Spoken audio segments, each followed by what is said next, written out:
But I want to say now it is the beginning. This week is the beginning. Hallelujah.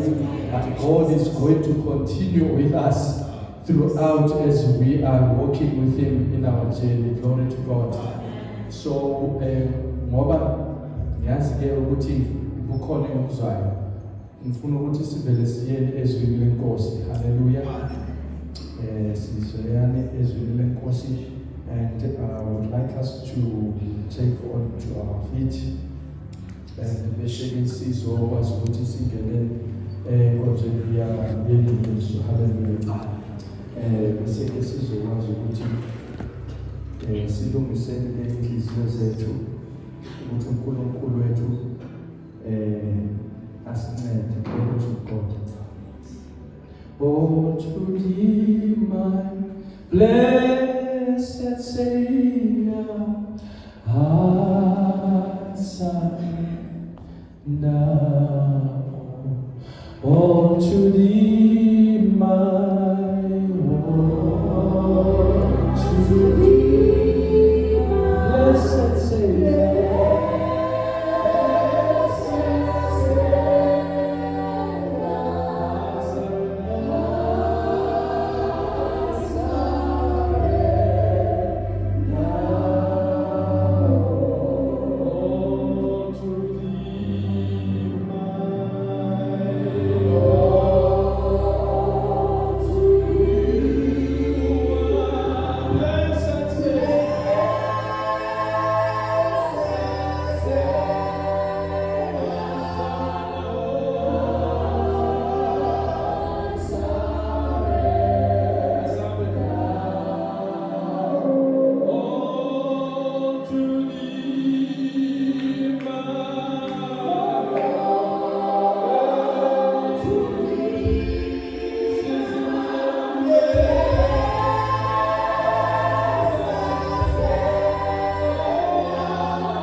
ourselves unto you, Jesus. Here we are, Holy God. Here we are, Heavenly Master. Have your way, have your way, have your way, have your way. Rise, O King of glory. Open up you gates of heaven. And let the King of glory come.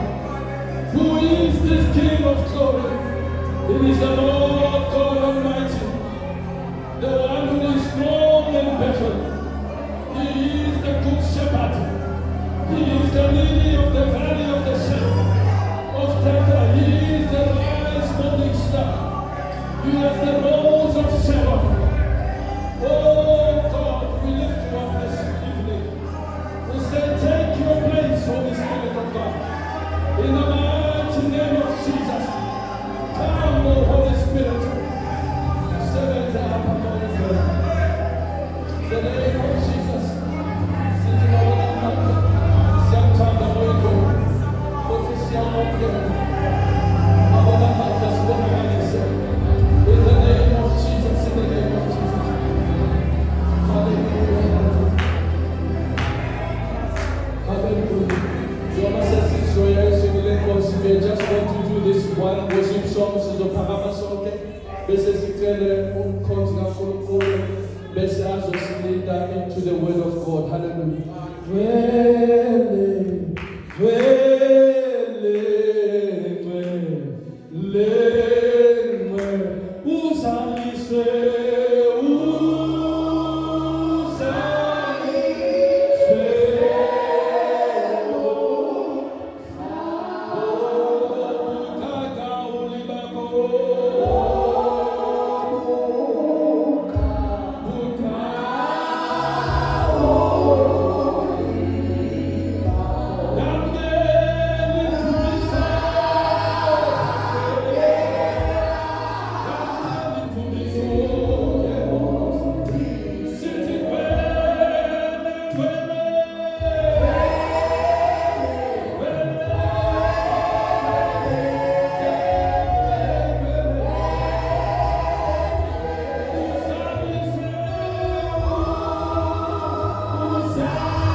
siyabonga uNkulunkulu namhlanje uNkulunkulu ngazivule akho uNkulunkulu ugcwele phansi uNkulunkulu ukhona bakho uNkulunkulu ukhona phansi uNkulunkulu egameni likaJesu Kristu waseNazaretha sibona ngamandla phila uNkulunkulu namhlanje sipho uNkulunkulu sibona uNkulunkulu ngengelosi uNkulunkulu namhlanje sipho uNkulunkulu ready to minister on our behalf uNkulunkulu namhlanje uNkulunkulu egameni likaJesu Kristu waseNazaretha. Holy Spirit Father, Holy Spirit Father, ibandla likaNkulunkulu bangcwele it's going through a lot. Hallelujah. Phakathi kwami ngisakhuleka phakathi ebusuku ngongcwele utshela ukuthi abantu bakhe are going through a pain bangcwele. Abantu baNkulunkulu are going through pains bangcwele. Holy Spirit Father ngizolunga namhlanje. Hallelujah. Mawufunda iBhayibheli encwadini kaActs lithi iBhayibheli uPaul Holy Spirit Father basasavalele ejele uthi iBhayibheli phakathi ebusuku they humble themselves, hallelujah, and then worship, hallelujah. There is something one that I could know. It's a Bible, he made us there's a difference between Umundu and angels, hallelujah. Ingelos is young clones, Umundu is young born, hallelujah, is young born as young mass. But in this operator who faith level. There is why he had to leave Tronia, hallelujah. Because Umundu is going through pain, hallelujah. Because Umundu faces the forces, Umundu was a our sheep of Umundu, I share in the application of doing, hallelujah. So the Umundu is going through a lot. They are going through what? A lot. But as Pam said, Umundu understands, hallelujah. Easy those chances of hallelujah. Again, for those of them, hallelujah. God Umundu is ready and standing to minister power to God, hallelujah. It depends who hallelujah. Hallelujah. Hallelujah. Hallelujah. Mwanzo kulima something. Manuel, a mother no muisa, hallelujah. A mother no muisa, muisa, hallelujah. Umntwana once aqala amunye, hallelujah. Umntwana lo Costa Rica amashayini mama hallelujah. Kanjalo nebandla ihamba, ibandla yilo Costa Rica shomo ukuthi ibandla lifuna hallelujah. Hallelujah. Yilo ibandla Costa Rica ukulambela uNkulunkulu ukuthi ibandla lifuna. Without any harm, there is nothing Unkulunkulu angayenza phakathi kwethu. Without any harm, there is nothing Unkulunkulu angayenza phakathi kwethu.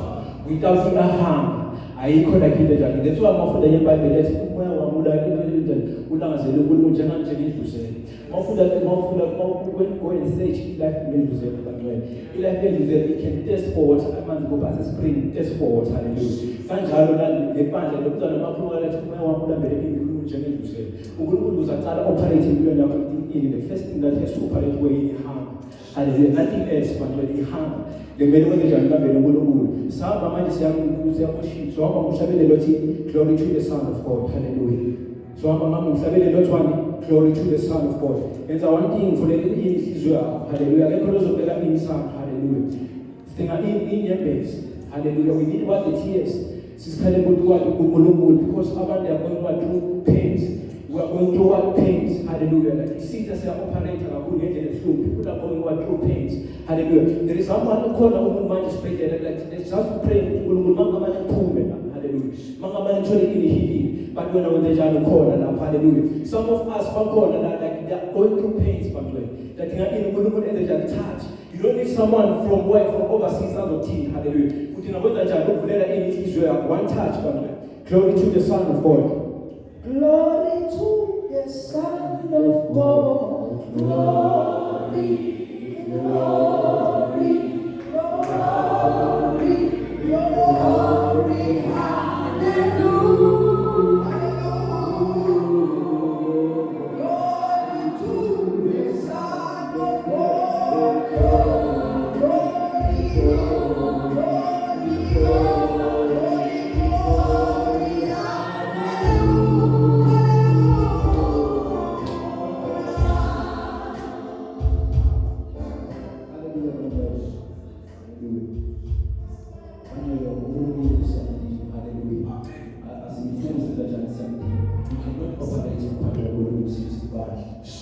Hallelujah. Something Guru. Hallelujah.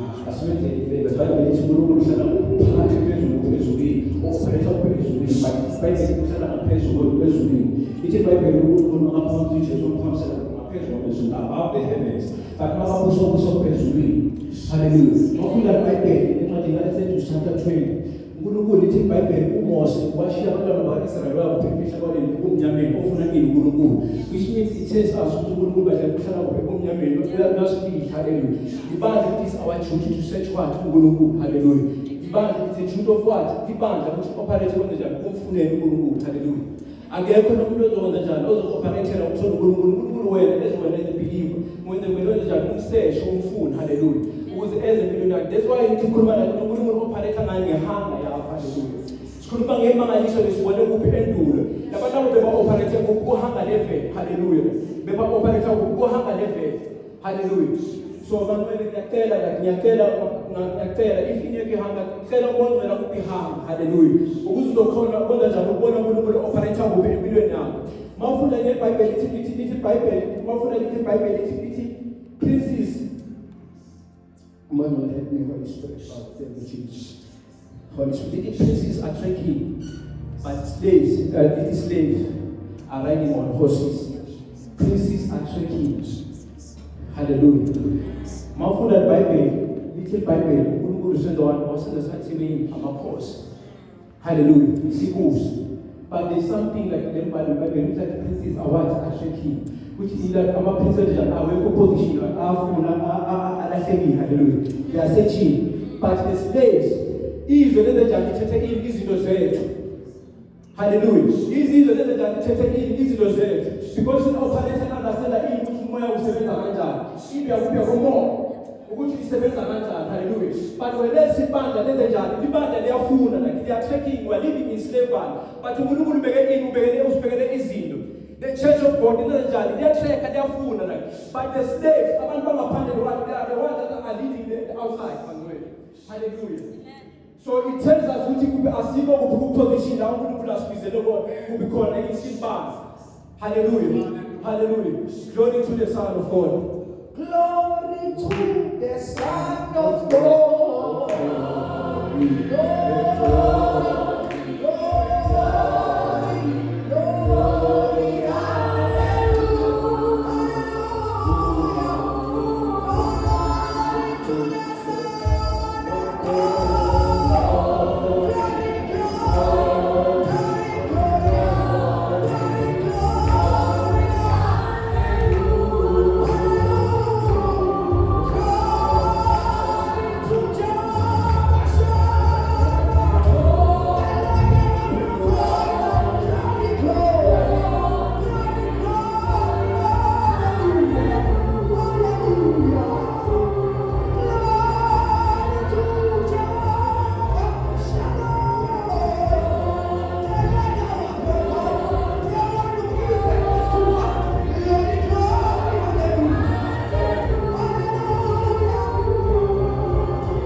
uNkulunkulu ukhuluma ngesikhathi ukhosi wakho uNkulunkulu ufanele uNkulunkulu namhlanje uNkulunkulu sambama egameni likaJesu uNkulunkulu igama lakho uNkulunkulu liJehova uNkulunkulu Jehova Jireh uNkulunkulu namhlanje Baba egameni likaJesu Kristu waseNazaretha siyabonga uNkulunkulu namhlanje uNkulunkulu uthembeka kwakho Baba egameni likaJesu siyabonga uNkulunkulu umsaba wakho uNkulunkulu namhlanje Baba egameni likaJesu Kristu waseNazaretha siyabonga uNkulunkulu namhlanje uNkulunkulu amandla kaMoya uNkulunkulu egameni likaJesu Kristu waseNazaretha siyabonga uNkulunkulu usiwela uNkulunkulu namhlanje thambama Baba egameni likaJesu siyabonga usinqobela uNkulunkulu namhlanje Baba egameni likaJesu Kristu waseNazaretha Baba siyabonga uNkulunkulu siyabonga uNkulunkulu namhlanje Baba egameni likaJesu Kristu waseNazaretha Moya uNkulunkulu lesi sikhathi Baba egameni likaJesu asikuvaleli ngaphandle uNkulunkulu asikuvaleli uNkulunkulu namhlanje ngaphandle uNkulunkulu Moya egameni likaJesu lesi sikhathi kulona umsebenzi Baba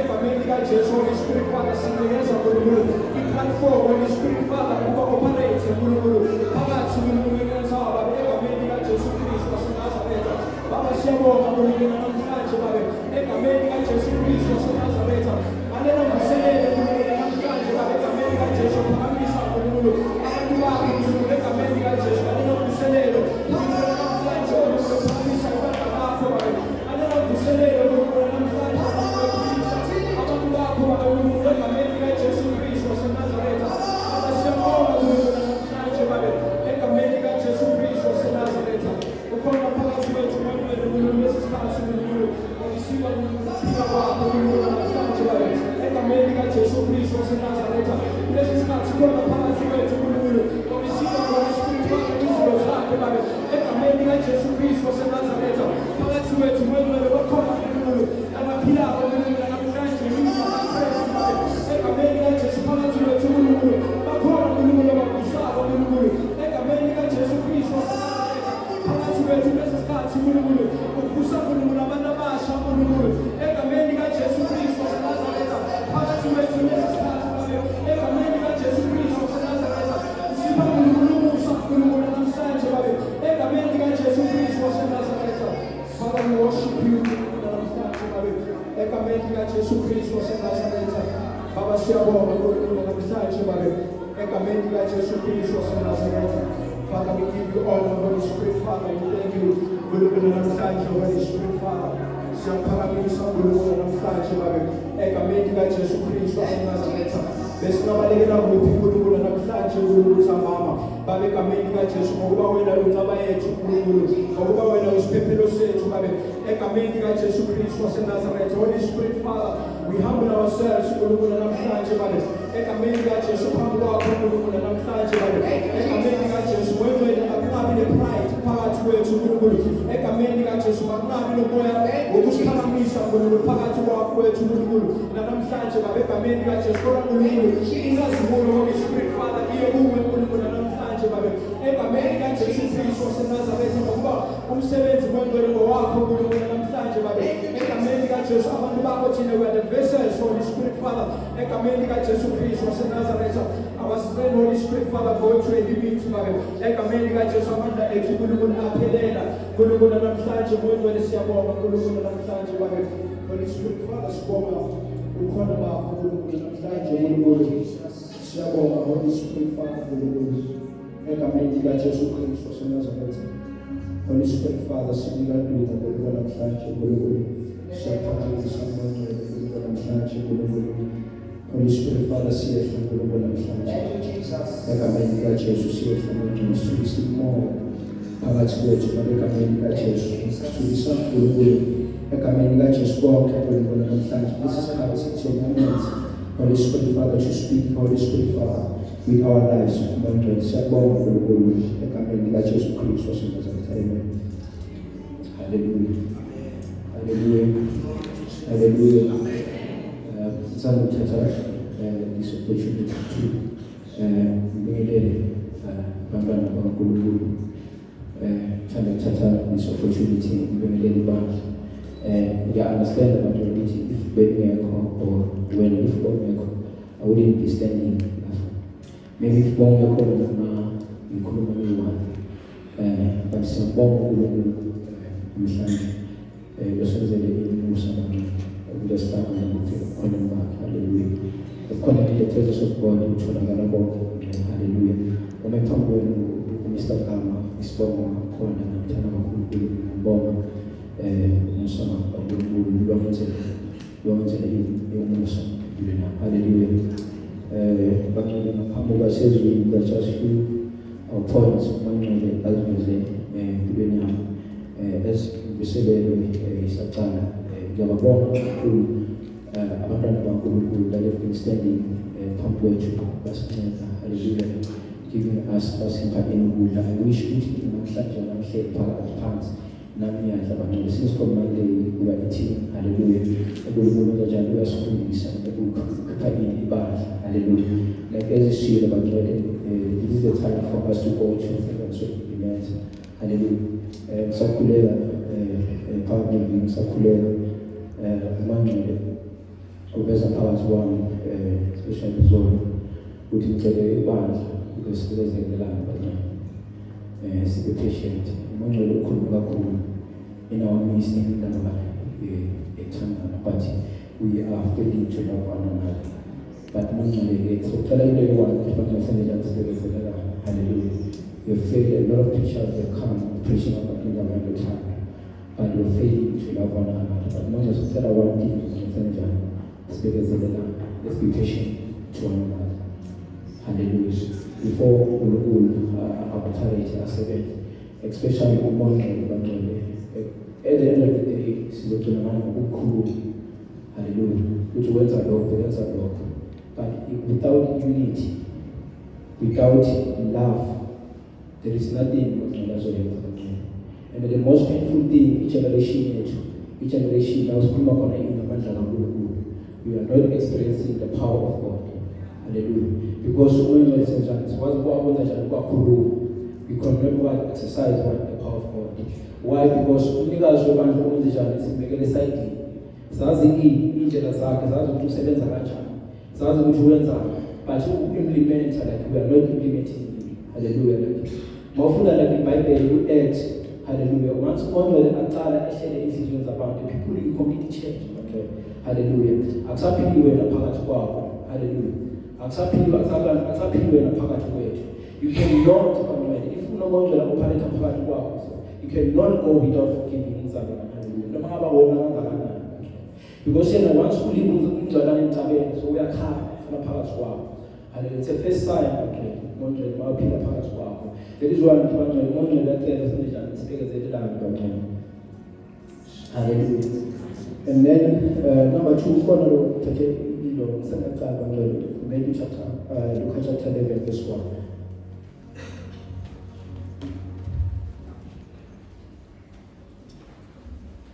Look at the bench, let's move the quick.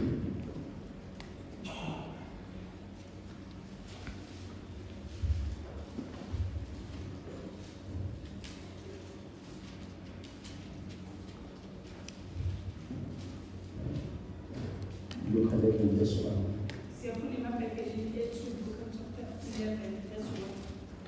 Wathi ekhuleka endaweni ethile eseqinile omunye wabafundi bakhe wathi kuye, Nkosi, sifundise ukukhuleka njengoba uJohane naye wabafundisa abafundi bakhe.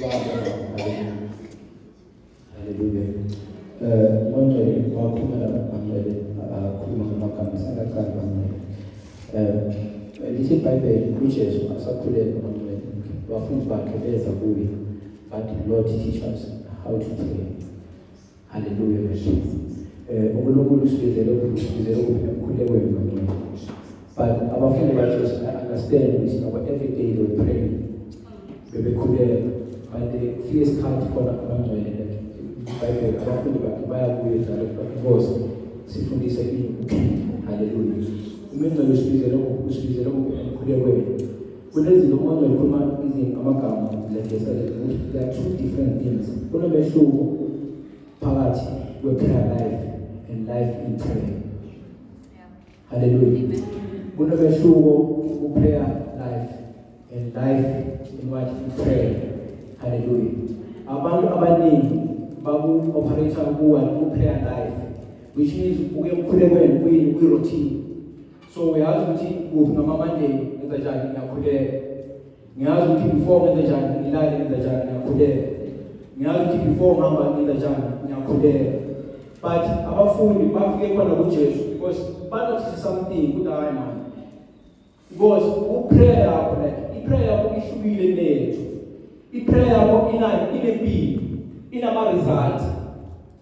Hallelujah. That is why baku-operate bathi ngozi sifundise ngenze njani ukukhuleka. Because every day nathi senza njani siyavuka senza njani siyokhuleka. Nathi sinayo i-routine yokuthi ngama-Monday senza njani sihamba siyowenza njani siyokhuleka. But bona bafika to a point where they humble themselves but because sifundise ngenze njani ukukhuleka. Because babone i-life when you pray. So if umzalwane, if uhamba every day, that's why there's a difference between the prayer life. The prayer life is a routine. But once the prayer yakho yenza njani iba ne-life, iba nama-result.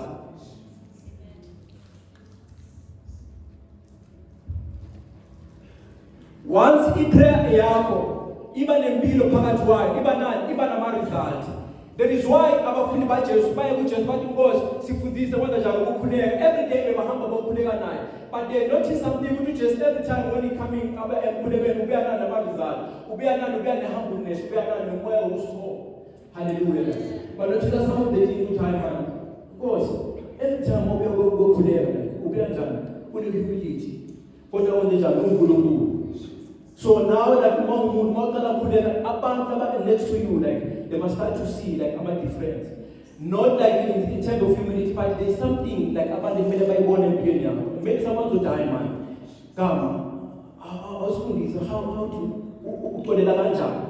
because why? Like no, then people should know in prayer, through prayer, because the word is life to prayer. Hallelujah. Still, how come like financial life like finance, I'm not saying one get finance, I'm just making an example. Putting the life no. Because like most of the time we result. Hallelujah. Life. Hallelujah. So that is why it's one of the things you can also one like life prayer is what is humility. You cannot go proud if like because often by people it's a contrite spirit like a broken heart. Hallelujah. Asikho sona uNkulunkulu enza njani lasitolela ngaphandle kwani mawuza kwemoya onjalo uphukile. Hallelujah. That is why every time when you approach God, once you waqala la uNkulunkulu ukuzamani ngepride uNkulunkulu ukhumbuza isono lesenziwa kusathana. Hallelujah. That is why uNkulunkulu akayifuni pride. That is why mafunda iBhayibheli like the sacrifices of God. I broken heart and a contrite spirit. Hallelujah. So like humbleness is one of the things that's trying to put. Hallelujah. That is why one of the things like let us fight for life. Hallelujah. One of something improve. Hallelujah. One of the things that we are now faith, but one of the things that we are now, some of the things we are result. Hallelujah. Did Bible Moses chapter 20, verse 21. Did Bible Moses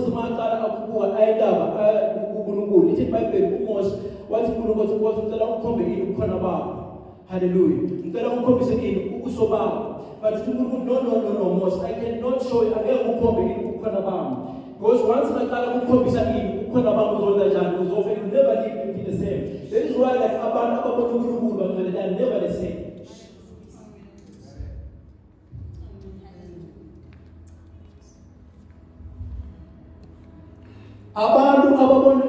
They're never the same, my friend. He said forgiveness, my friend. Forgiveness. Come on now.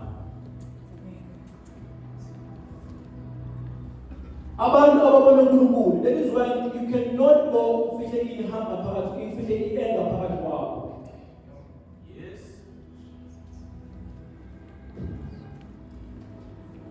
Mafuta Bible it's in a show it down. It's a truth. Manje uzokhuluma ama-basic. Angeke ngikhulume izindlela ezinjani. I don't want to speak izinto ezinkulu. I want to speak the basic of the gospel. Lingashoni ilanga. Wenze njani? Usakwathi. Kwenzeka kanjani ukuthi ukhona kuhamba amanzi? Yes. Kube nasomeone okwatele lo mkwatele empilweni yakho. Ongamkhulumisi. But you still come uzolida abantu. Do you know how painful it is? Angikhulume ebandleni. Outside, if no muntu emhlabeni naye, if no muntu lo angibona ngihamba phethe iBhayibheli ngiya enkonzweni, that person will never live again. Actually, kanjani uyamqalekisa uNkulunkulu abona khona.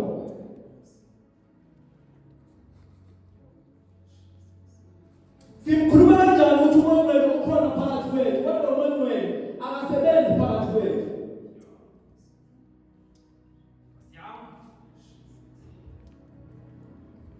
Simkhuluma kanjani ukuthi uMongcwele ukhona phakathi kwethu, but impilo yethu it doesn't portray uMongcwele.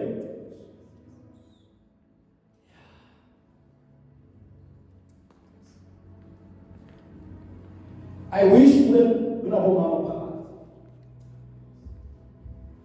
I wish kunabomama phakathi.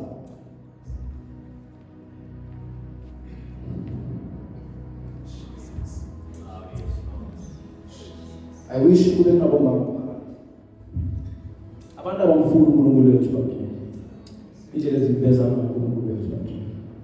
Let's go back to our foundations.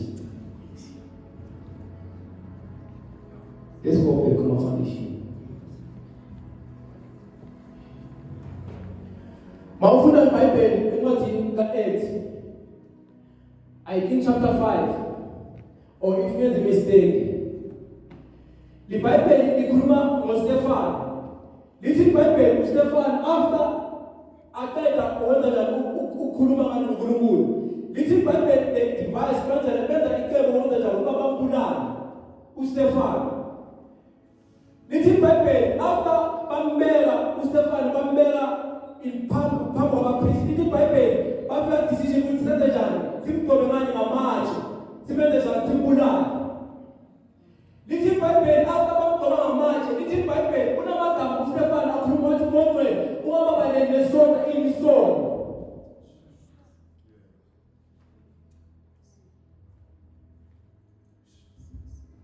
Mongcwele uwenza njani ungababaleli nesono imisono. Ukukhuluma kabi kayiwani ukukhuluma kabi ube ukuthi kuba ugama uthenge impilo yakho khona. Yekho iBhayibheli lithi iBhayibheli uStefano lithi babatshela ukugcoba ngamatshe lithi iBhayibheli wabuyela kuphurele wabuya empilweni kaJesu. Jesu wasesiphambana nathi baba lesi into isebele siselete ezulwini namhlanje angibe nayo. Lithi iBhayibheli uJesu wakhala ukuthi Nkosi ungababalele njani nesono imisono. Hallelujah. Ungababaleli nesono isono. Abantu bamlungu ngaphandle kanjani they are suffering. But ibandla they don't want to be involved. Ibandla no. Nabantu banje bavulekile abenza abakutshalile. Amagama yokukhuluma ukuthi njani ufuna njani akutshalile.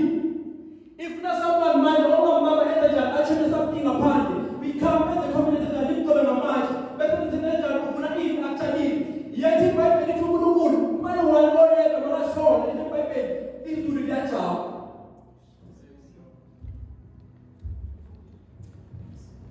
Umuphi lo mangcwele simshumayelayo emabandleni?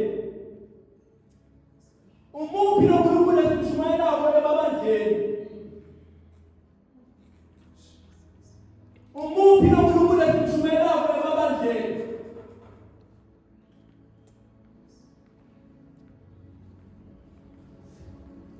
Mwana wesiza silibandla. Sincede silibandla lakho. Sibiza i-fasting, but this is fasting next week. Before we are it is very important to check the horizontal relationship. When we look at the horizontal relationship, we check the relationship with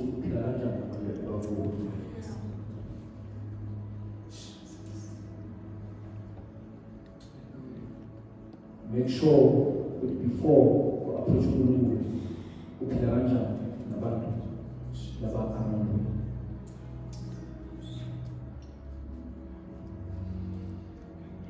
Otherwise, ungangeni first. Ungangeni. Because fasting, bangcwele, sikhaphisa umoya ube njani, ube sharp. Fasting doesn't change. Masithi fasting, it doesn't change uNkulunkulu ukuthi simenzise. uNkulunkulu responda through in his blood, nothing else, my friend. uNkulunkulu responda what? Through his blood. But with fasting, we are just sharpening our spirit. We say that we are sharp. It's called umuz. Because if umuzalwane ungafast, it's just, I wanted to make an example. If you want to pipe the man's, you develop a rust. Eventually, a man's a come. So, Masiya fasting, number one, we humble ourselves. And then number two, we just sharpening the spirit. And Masiya fasting, umoya wethu mase sharp. Ilapho khona siba ready sazi uNkulunkulu, whatever that you speak, you can catch it. So that is why ungayi fasting if kuna someone okwade. Because if kuna spirit is wrong phansi kwakho, if ungazi ukudla naso siyafast.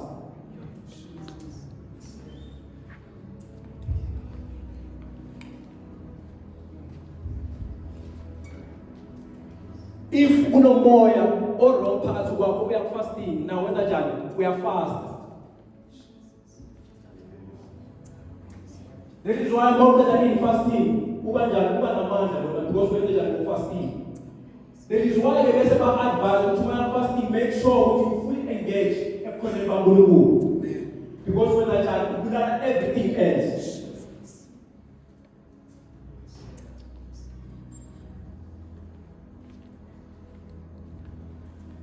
We learn in everything else. Once we are fasting, if we are good or if we are fasting, and then whatever that you are eating, let's just party so. Una bisani let's work good. Kuno moya lodla phakathi kwakho.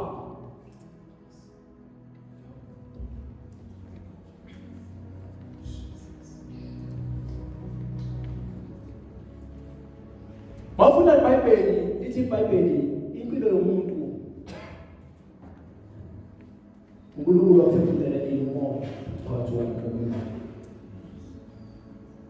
Waphefumula umoya phakathi komuntu. And then Masiya fasting, we just feed lo moya kaNkulunkulu phakathi kwethu.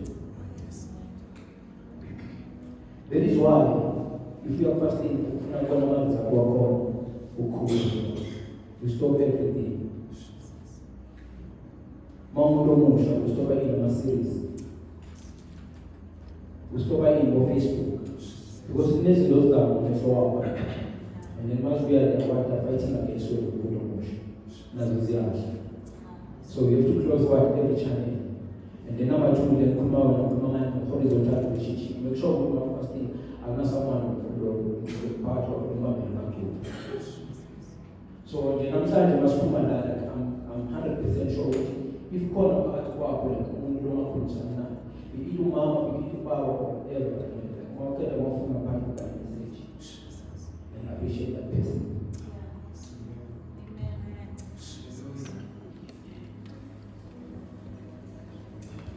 You will never see heaven and never will body if ukhona umuntu phakathi kwakho ongakutshela.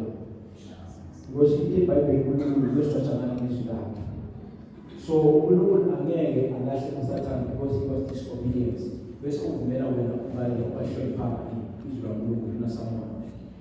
Because mawufunda iBhayibheli mawuthandaza ngokuthi Nkosi forgive us Like so just make sure like everyone right in time the chichi. The first thing we do is Satan mind destroy repair life. Let's have another demand. Hallelujah.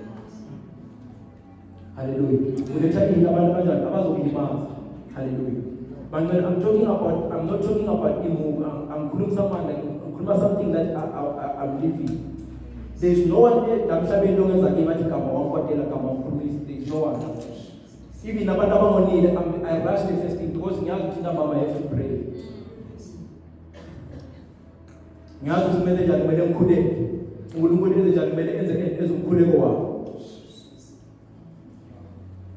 So before Satan act destroy, the first thing that he has to do is destroy Israel. That is why I'm going to tell you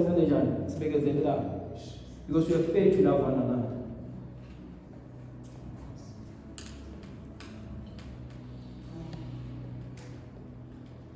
Kulomnyaka lo bangcwele umangcwele ubiza abantu abasha emkhulekweni.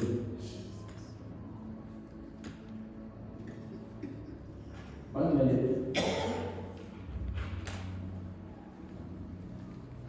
abantu abasha banamanye amandla. Amandla. Uthatha ukuthi cannot worry asemsebenzini ukuthi ngabe ubani ozolinda iservice namhlanje emkhulekweni. What abantu abasha abaningi kanjani? What are you planting in your life? Uhlanyela nini empilweni yakho? If nje ibandla bangcwele, why ibandla kumele lincenge ngoba ukuthi uzokhuleka ngabantu? Why ibandla kumele lincenge ukuthi uzokhuleka ngabantu? Why ibandla kumele lincenge wena for something that's going to help you empilweni yakho? Why when you find that is a public? Because the only people that you have to motivate about what you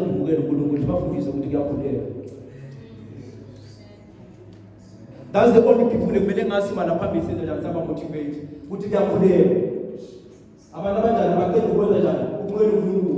Because in band they are like wonke umuntu onjani ophilayo lokholwayo othanda uNkulunkulu kumele enze njani akhuleke. Hallelujah. Romans 8:35. So finish 36.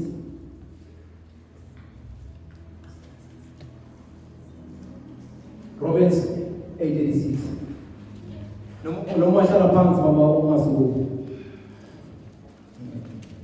Romans 8:36. Romans 8:36. Kulotshiwe ukuthi ngenxa yakho sibulawa usuku lonke. Kulotshiwe ukuthi ngenxa yakho senzakalani sibulawa usuku lonke. Ubani lokutshela ukuthi impilo yakho ezizalwane kumele ibe mnandi? Ubani kumele akutshele ukuthi impilo yakho ezizalwane enzenjani kumele ibe mnandi? Because every day, more period, Satan is always planning something that's going to disappoint you. You can never shake the kingdom of darkness with Satan and the day. You can never shake the kingdom of darkness with Satan and the day. The same prayer who just Jehovah number 2 and that is the truth, and you never enjoy your life. Why don't you know what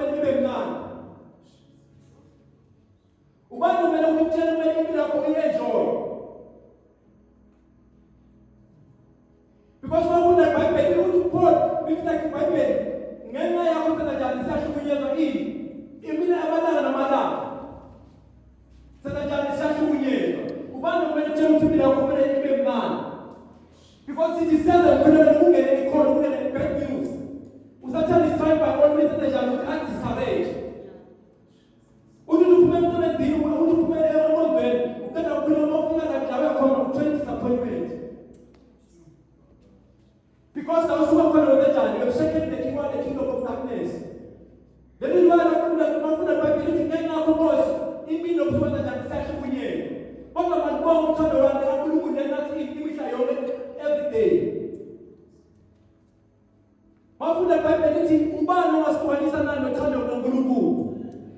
sihlupheka ngabe uhambaze ngabe yini what can separate us from the love of God yini ongasihlukanisa ini nothando lukaNkulunkulu you can never shake the kingdom of darkness Satan again angeke bazalwane wenze njani ushake the kingdom of darkness wenze njani Satan again uJesu isitha simlandela kangaka because he have done a damage uJesu in the kingdom of darkness ibandla baqala tshona umongo uJesu makhulula aqeda kumnikeza umongo liqala kanjani ingena tribulation because why lithina like the kingdom of darkness but when I see ibandla namhlanje everything must be right once everything is wrong you know how call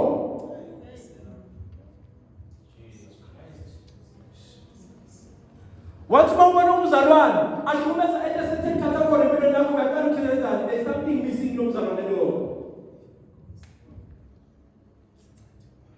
iliphi levangeli esithomile bamele leli mnandi iliphi levangeli esithomile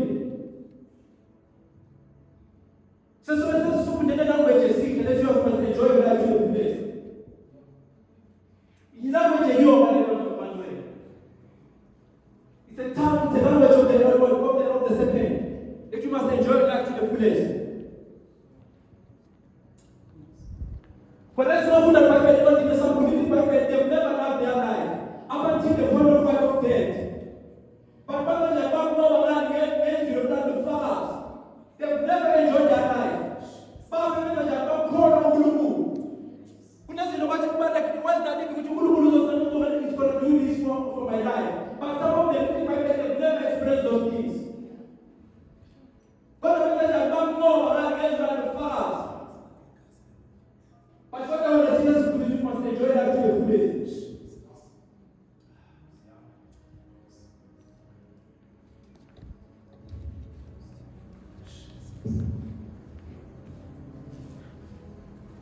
Pandabasha. No one. This power it's seven man in the opposite. Mere mbuyu kulewe. Mere mbuyu kulewe. Pandabasha. Ibanda is nothing to minister. Not say it's not like wrong. Pandabasha the Baba said this. The third one month or 2017, 2021 or 2, the third one. But it's not how we program about it. The third one,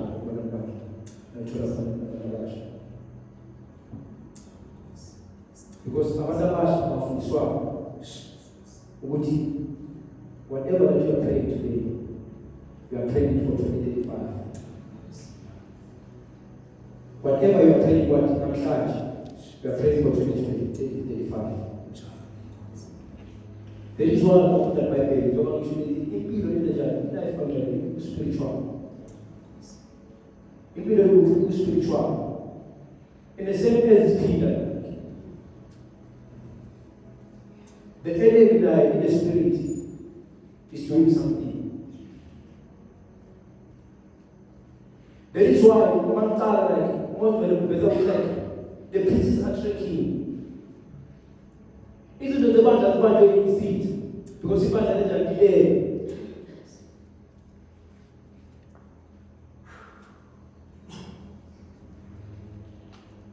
Delay.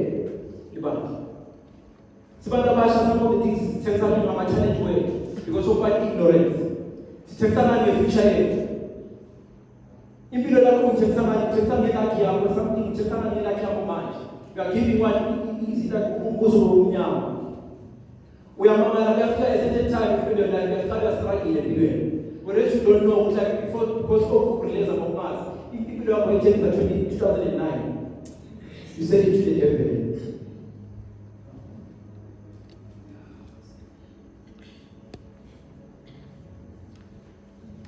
Because of what ignorance. uNkulunkulu Jesu usekho bantwana. Lithi iBhayibheli njalo lisekho abekuvuma ukukhuleka. Awuzibuzi manje ukuthi uNkulunkulu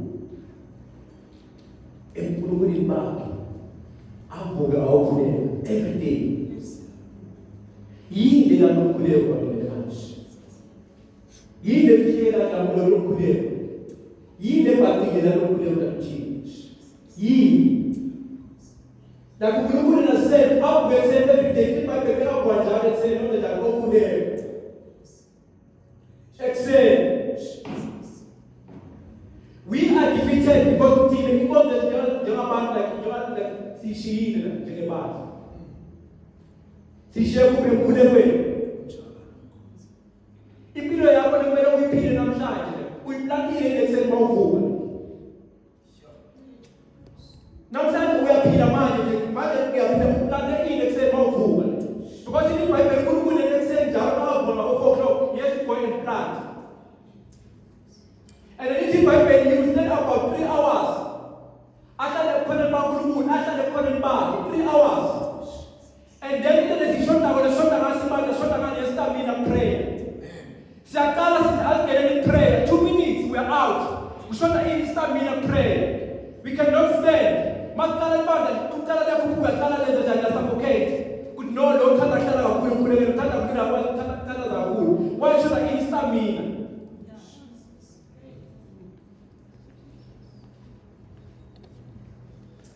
Shota in stamina.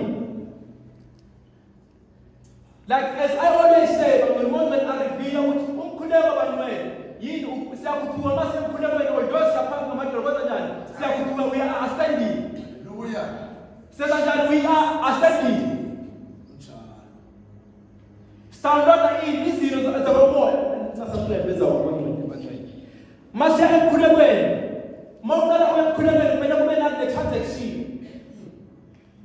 Mangena ku bank account, ibazo audit bank account yambazo cheka ukuthi what is happening. They have to from your bank account yakho kuphuma ini ngena ini. Mangena ukukhuleka khona sibele sibeke ukuthi ungena ini kuphuma ini. Ungena ini empilo nakho kuphuma ini. Sibeka ini transaction. That is why mase yakhuleka za chance ya transeka. Siya transeka. That is why mase sibeka atlele ngikhulumile nakumuntu lokhuluma ukuthi like no. Empilo yakho kukhuleka kumele because my own will translate, to download is in the book as it is the book.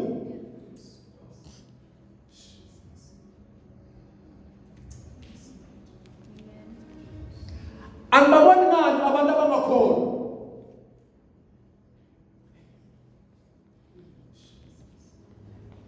And the food in Abandama call. Because Abandama call, they understand clearly spiritual life. Makakala aphumeka athi ngiyaegoli kumele baqale bamtinisa kumele aqale njani abophe kubi spiritual but ibandla thina mawuqala kumele ngaphambi kokuphuma awenze njani awatiniswa yini mwanwele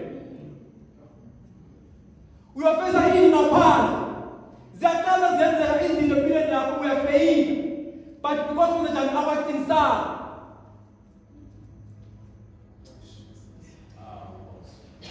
That is why when the man abantu kumele bazomkhulekela Emmanuel. Because umkhulekweni kugcina wena.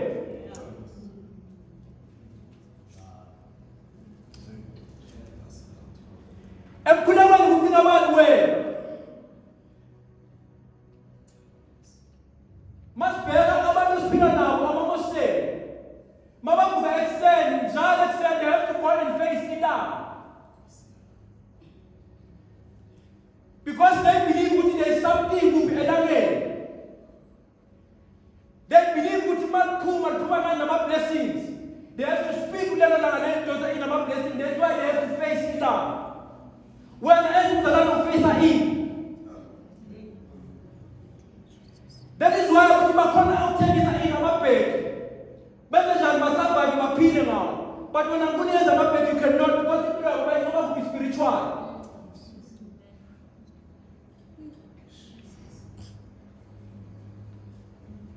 Why mena sinna abazalana ukuthi beze mkhulekweni?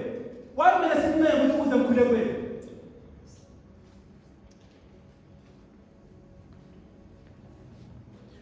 Why kumele sincenga abazali ukuthi benze njani emkhulekweni?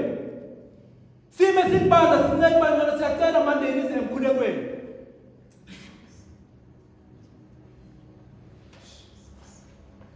Someone who did I in Mr. Gama, but he wanted to be called. Yes, I understand what you're talking about. We don't have a system. We don't have a system. Master Sama and Sipak, the crisis, the moment almost over existing. The moment over existing. Ningenza manje ngize kuphela. Mangize kuphela manje nginenkinga ngidinga umsebenzi. But usisimama uoperator ku-grace umsebenzi. Utatuchini uoperator ku-grace yakhe. That is why something different is never a full month hlangana manje. Ibambisana emkhulekweni. Some of the things usibheke kuyunity yasibaba. Some of these angeke usibheke will never no matter 100 years. God will is never a full man. Makathi banja ahlangane emkhulekweni. Some of the graces bekube ukusa kini. 2007 makhuleka ngasemthethweni emkhulekweni Monday uyibheke sokweni. Masicela abantu ukufundisa ukuthi bangele I feel like umongameli ucela kuhlangana nokhulekela nami. Pray for one another. Yibambane. Tell the next person to ufuna yini. And then I met one of the brothers Peter at Kamufuni Bazaar. Martin Peter Funi Bazaar. Peter will never forget that day. Even Mamshana is a testimony of kama ashana na Funi Bazaar, kama ashana na Funi Bazaar. Sakule. Upita watola ili Bazaar esko. Watola Funi Bazaar esko lomas.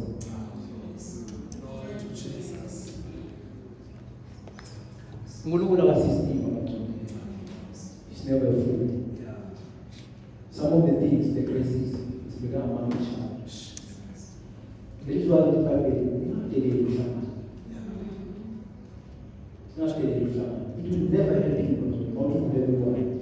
Yes, it's very important to economic love, but the altar. We are being able to measure when the altar love. We are being able to measure when the altar love, when the altar altar. Once you start doing something repeated, that place automatically spirit, you are invited. Once you choose the place, once you choose the time, you understand this is not the you have to do what spiritual way altar, because you are inviting spirit.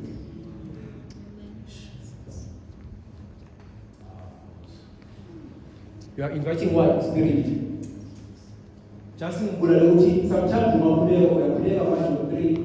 we are there sometimes or today. That place will never be an altar. An altar is something is carved up on something repeated. Once you do that something repeated, the spirit is not invited. That is why even like not even no old, even na way. Once a place is called operated the same spirit, once it does like there's something repeated. Maybe we are about to take it away to buy an altar. Sometimes the spirit is about invited beyond now.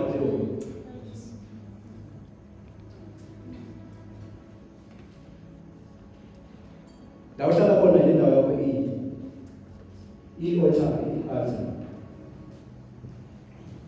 La ushala kona ikona ile altar. Is there an altar? Hallelujah. Hallelujah. Hallelujah.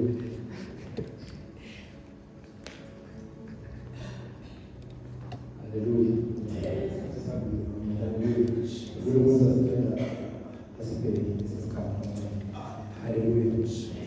Phakathi kwanele ngicela just lesikhathi lesi sibe worship so then sibamba sekuLunkulu sikhale kuye kona sikhale let's cry for one another sekuLunkulu let's cry for one another this is kind of such a few more minutes to worship, so it's kind of cool. Worship song.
sidinga Nkosi ipresence yakho ezosinikeza ugqozi, ezosinikeza uNkulunkulu omfufufufu, so that silangazelele umthandazo.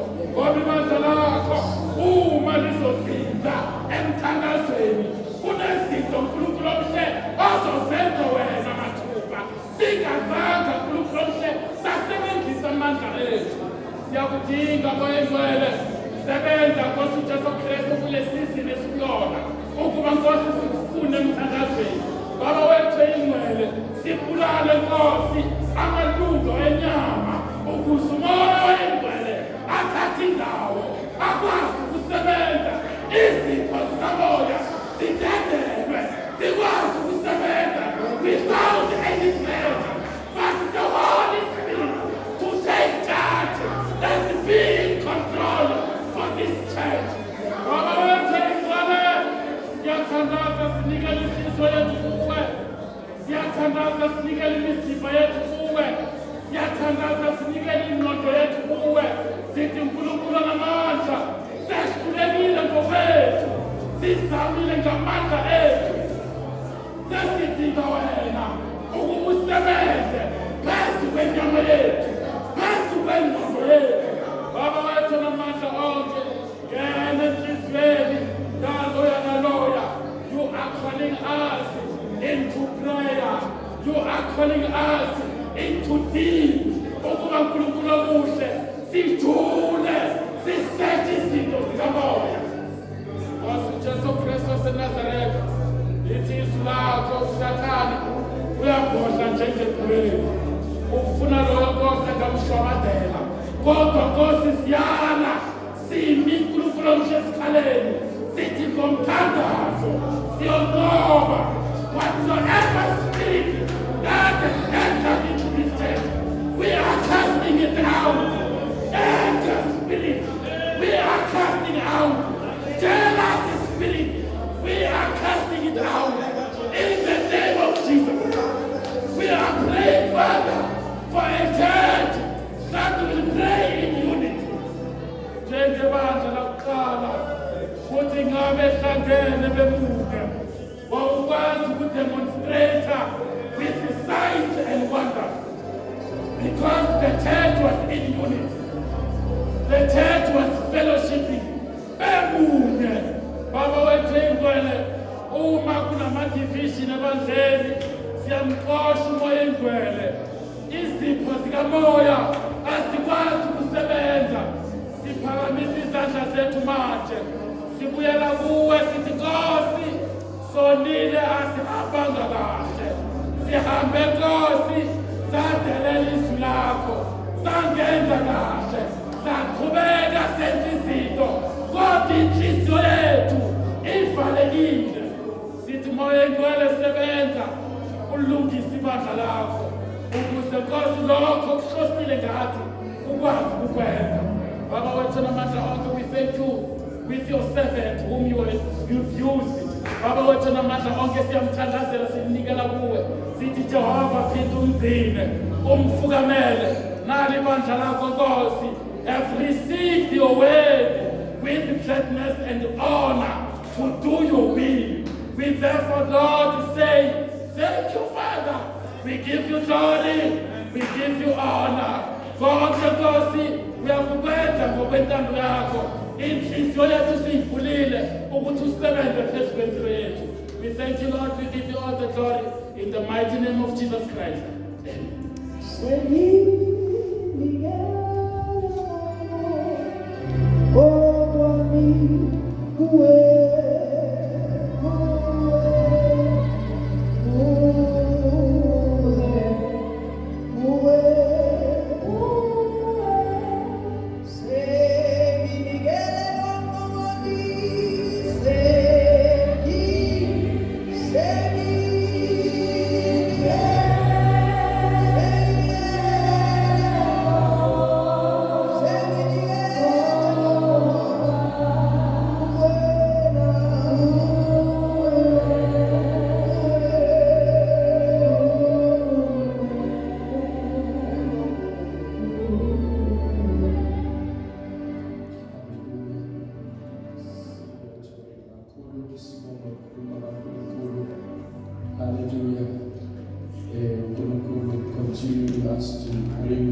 restoration and deliverance phezu kwethu nkosomsana nkosisi.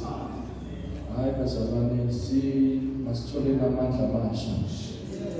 Ngoba lisho njalo izwi lenkosi lithi, and I will build my church, even the gates of Hades shall not prevail against it.